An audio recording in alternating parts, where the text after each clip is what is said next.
சரி sir, what is கோழி விடுதிகள்? கோழி விடுதிகள் என்றால் என்ன? தாய் தந்தைக்கு தெரிந்தோ தெரியாமலோ, உற்றார் உறவினர்களுக்கு தெரிந்தோ தெரியாமலோ, ஒரே அறையில் 18 வயதிற்கு மேற்பட்ட ஆணும் பெண்ணும் அவர்கள் விருப்பப்படி தங்குகின்ற ஒரு கான்செப்ட். அது போன்ற ஒரு விடுதிகள் இன்று சென்னை பெருநகரங்களே பல ஆயிரம் வந்திருக்குது. இது ஹைதராபாத், மும்பை, நம்ம பெங்களூரு போன்ற பெருநகரங்களில் அவங்களுக்கெல்லாம் சாதாரணம். ஆனா தமிழ்நாடு கலாச்சாரத்திற்கும் பண்பாட்டிற்கும் பாரம்பரியத்திற்கும் குடும்ப உறவு முறைகளுக்கும் பேணி பாதுகாக்கின்ற தமிழ்நாட்டின் மரபை பண்பாட்டை சீர்குலைக்கிற வேலையை கார்ப்பரேட் நிறுவனங்கள் கோழி என்ற பெயர்களில் செய்து கொண்டிருக்கின்றன. அதை தடுத்து நிறுத்துவதற்காக நாம் தான் போராடி கொண்டிருக்கிறோம். இன்றைக்கும் சொல்கிறேன், இங்கே இருக்கக்கூடிய விடுதி உரிமையாளர் ஒருவர் கூட கோழி என்ற விடுதிகளை நாங்கள் நடத்துவதில்லை. பெண்களுக்கு என்றால் பெண்கள் விடுதிகள், ஆண்களுக்கு என்றால் ஆண்கள் விடுதிகள்.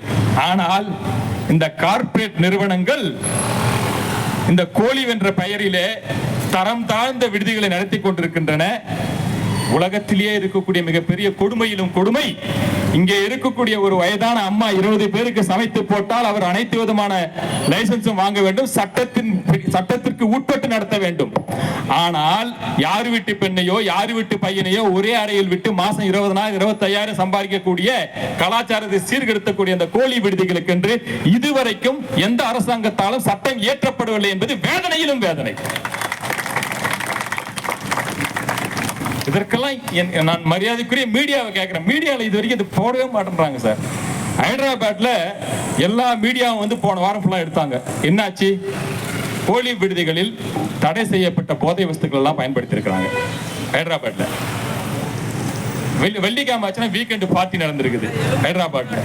அதே கார்ப்பரேட் நிறுவனங்கள் தான் இன்றைக்கு தமிழ்நாட்டிலையும் கோழி விடுதி நடத்தி கொண்டிருக்கின்றன. அப்படின்னா என்றாவது ஒரு நாள் இளைஞர்களுக்கோ இளம்பெண்களுக்கோ அந்த கோழி விடுதிகளில் ஏதாவது அசம்பாவிதம் நடந்தால் இன்றைக்கு நாம் எல்லாம் பெரிதும் மதிக்கக்கூடிய தமிழ்நாடு அரசின் பெயர் கெடுவதற்கான வாய்ப்புகள் இருக்கிறது.